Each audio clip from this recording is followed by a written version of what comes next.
So over the years, what are some of the most memorable moments, the most memorable guests, call-ins? What sticks Well, out? if this is the famous person caller question, certainly there are ones that have stuck out over the years. Hillary Clinton called in when she was senator. We were doing a conversation with the U.S. News reporter on a Monday morning in December 2003, if I'm not mistaken, but it was the year that the Iraq War started, which was '03.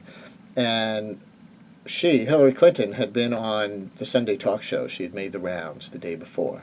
And we were doing kind of a breakdown of what she said and how she was trying to position herself as a hawk relative to a lot of other Democrats that day, maybe trying to, build her viability for a future presidential run. And then suddenly, poof, there she was.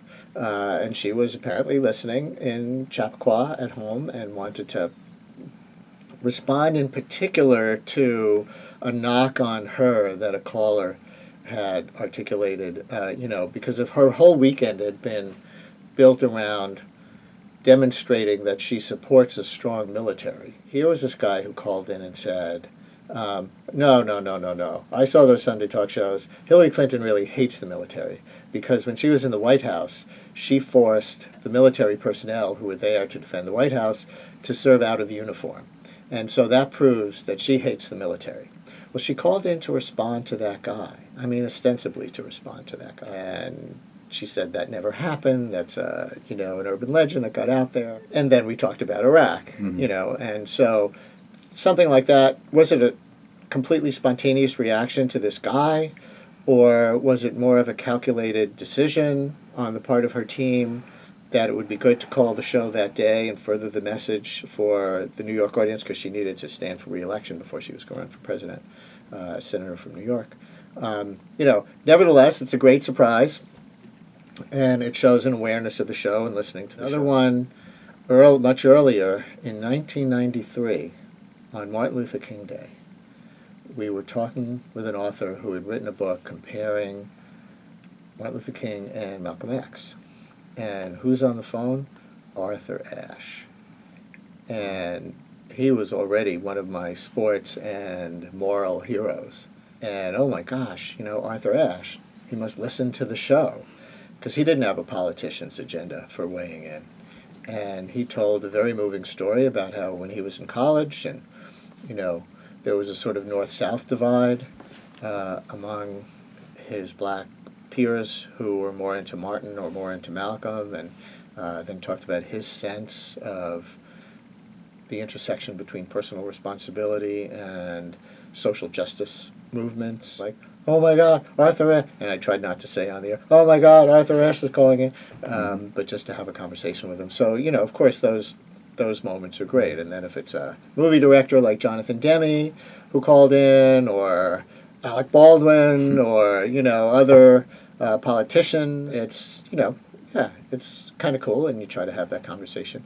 And then on the regular New Yorker front, kind of like I was describing before, if somebody's really sort of from a different demographic than I might think of, and I mean demographic in the broadest sense, somebody who's 11 years old and is listening because they're being homeschooled and being instructed to listen to the show as a kind of a public affairs lesson, which has happened with a number of kids, and then to find out that they're into it, that's totally cool. Or people from some immigrant group that I hadn't thought very much about, and they're going to talk about their part of the world, or you never really know. You're approaching an anniversary here. How'd you get started here, and take us back a bit, almost 25 years to how WNYC and you came together? Well, I got very lucky. I was working at the NBC Radio Network, and actually they were leaving town. They were moving their radio network operation from New York to D.C. I wasn't going to go with them. My life was here. And I was on a freelance status with them anyway, working sort of regular but part-time. I was also in grad school at the time. And, casting about for what I was going to do next. And I heard through the grapevine that WNYC was going to create a 10 a.m. news talk show. what they had before, just out of, like, oh my goodness, they really did that kind of curiosity, they used to roll over Morning Edition on our AM station all the way until noon. So it started at 6 a.m. in those days. Now Morning Edition starts at 5. So it was 3 complete cycles of Morning Edition, 6 to 8, 8 to 10, 10 to 12. And they finally found the budget and determined that the most compelling thing for them to do right now to, expand their service was to add a news-oriented talk show. Some of the context of this was that Rush Limbaugh's show nationally was in its first year at the same time. And this is 1989? 89. Mm-hmm. And the popularity of that and some of the other commercial talk radio shows that were happening at the same time led some people in public radio to decided, oh, wow, there's a real interest in this, especially for AM radio stations, which is where the show started, only on our AM station. When, already the moguls in broadcasting were starting to write off AM as a dead letter. And all of a sudden there was this explosion of talk radio on AM radio stations around the country, definitely led by Limbaugh.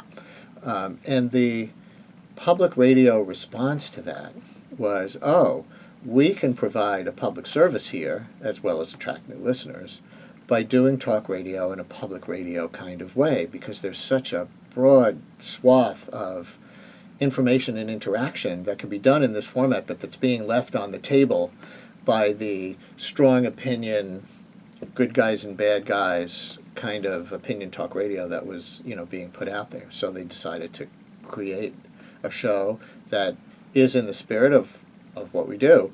And so luckily, this was at the same time that I was looking, and they auditioned hosts, and I was lucky enough to get the job. Any idea how many people they auditioned? No, I don't really know. I know at some point I was told I was one of 3 finalists. And, we were each invited to do a little on-air audition. Leonard Lopate was going on jury duty right at that time, so I got to do a few days for Leonard. Okay. And I think one of the other finalists got to do a few days for Leonard, and I think the third one dropped out, decided to keep their present job at the time. Okay. So that was how that happened. Mm-hmm. And the rest is sort of history.